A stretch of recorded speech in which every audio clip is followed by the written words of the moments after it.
don't have enough time.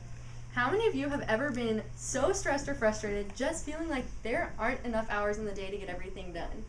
If your answer is, no, that's not really me, then I have one of two reactions. One, I'm going to say I don't think you're really being honest with me. Or two, I would love to hear your tips and secrets to how you get it all done. If we're being honest, I think we can all agree that time is one of our most precious commodities. And no matter what your job title is, whether you're a student or a stay-at-home mom or a CEO of a major corporation, we all have one thing in common. We all have 1,440 minutes in every day. Now, I think the biggest challenge is deciding how to spend and allocate all this time. Over the years, hundreds of books and articles and strategies have been developed to deal with this problem, better known as time management. Wikipedia describes time management as the following. Brace yourselves. Time management is the act or process of planning and exercising conscious control over the amount of time spent on specific activities, especially to increase effectiveness, efficiency, or productivity. Time management may be aided by a range of skills, tools, and techniques. This set of tools encompasses a wide scope of activities including planning, allocating, setting goals, delegation, analysis of time spent, monitoring, organizing, scheduling, and prioritizing. Initially, time management referred to just business or work activities, but eventually the term broadened to include personal activities as well. A time management system is a designed combination of processes, tools, techniques, and methods. That's a mouthful. What I would like to propose today is that a time management course should be required for all college students. By the end of my speech, I hope to have not only demonstrated the need for this course, but also the benefits that it could have. So to begin, why do college students even need help managing their time? Well, first of all, these students coming directly from high school are coming from a very structured environment to one of very little structure. High school students go to school for a certain number of hours each day, they attend a certain number of classes, and then they usually do some form of extracurricular activities afterwards that are planned and scheduled and structured. Well, when you go to college, there's no typical day or schedule or structure. So over the years, much has been written about the overscheduling of kids. For example, DisneyFamily.com writes in their article, Is Your Kid Overscheduled? Scheduling kids' lives has become a cultural badge of the good parent.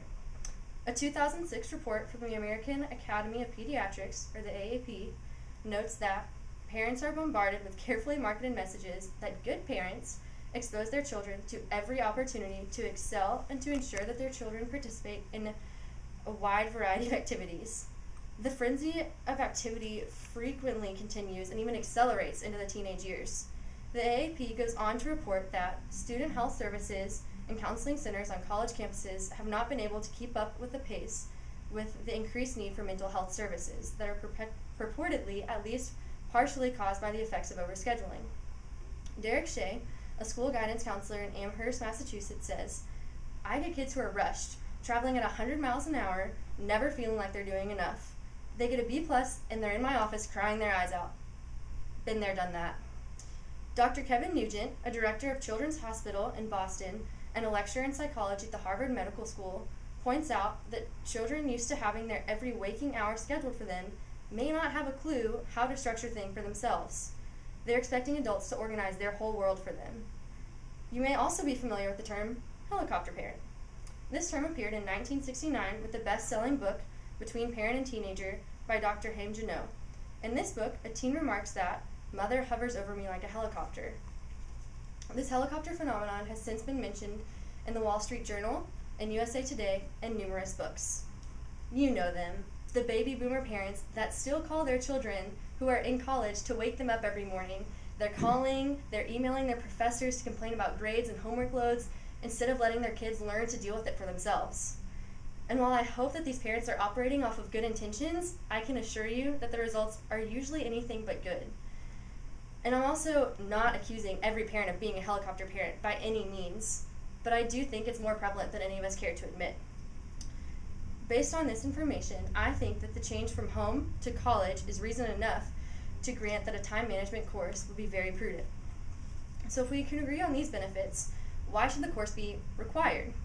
Well, first, regardless of major, everyone has required classes. Sure, for your specific major, you have your specific classes that fit that major, but every student has those basics for the broad education, like English or social studies or maybe visual performing arts, and the like. And while I may not have enjoyed my music appreciation class, I highly doubt that it will influence my career or my life in general after college. On the other hand, a time management class would have helped me transition into college, in the future into a career, and just life outside of college and school. So no matter what's after college, knowing how to manage my time well would be something of incredible value. So with all these resources that I'm talking about, why make it a requirement? It's all at your fingertips. Use the internet. Get a book. There's hundreds of them. Well, let's think about this. If I'm struggling with the concept of learning how to manage my time, do we think I'm going to research and analyze and strategize and then plan and then implement the plan to manage my time? Probably not. So just a quick research on the internet showed me that many university provides information and tips. My own school, Texas A&M, offers study and time management tips, although it was buried in an obscure section of their website titled Peer Academic Services. What? Amazon.com has more books than I would ever care to read, one of which caught my attention called How to Get More Done Without Driving Yourself Crazy. Great? I don't know. Entrepreneur.com had an article titled 10 Time Management Tips That Work. In the article, the author claims that everything you ever learned about managing time is a complete waste of time because it doesn't work. Let's review this again. The title of this statement is 10 Time Management Tips That Work. And then the author goes on to say everything you ever learned about managing time is a complete waste of time because it doesn't work. Is it just me, or is that a little confusing? Yet another article by mindtools.com titled 10 Common Time Management Mistakes contains some of the very same things that the previously mentioned article claimed were the tips that worked. Does this seem a little contradictory? What a maze of information, and forgive me, but what little time we have to research and analyze it all. I think we can leave it up to educators to research and analyze and distill this information into a credit course, maybe 1 to 2 hours, so that students can have a better tool set learning how to manage their time. Now for even more benefits. We've seen that it can help improve study habits, but what else can it do? USnews.com offers tips in an article titled Learn to Manage Your Time in College. One of them is to keep your health in mind. Constantly working at a frenetic pace will catch up with you sooner or later. It can throw everything out of whack, your mental and physical health, as well as your stress level. WebMD states that learning how to manage your time, activities, and commitments can make your life easier, less stressful, and more meaningful. WebMD even offers a 6-step action set on stress management based on time management. Seeing all of this, I think that time management can clearly lead to improved health. Another benefit is that the skill is one that is highly valued by employers.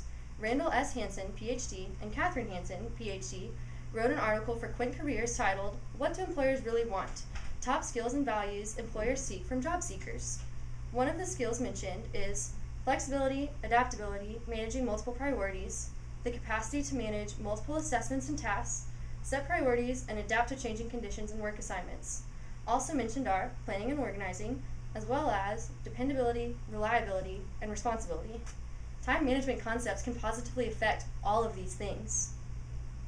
The potential for improved health and also developing these skills that are highly valued by employers are just a few of the other benefits of a time management course in college. So to conclude, there is clearly a need for students to have better tools to learn to manage their time. The overwhelming amount of information brings me to conclude that a structured course would be the most efficient and productive way to offer these strategies. Benefits would include not only improved study habits, but also improved health and better job prospects in the future after graduation. If you don't have time to learn how to manage your time, this is the solution for you.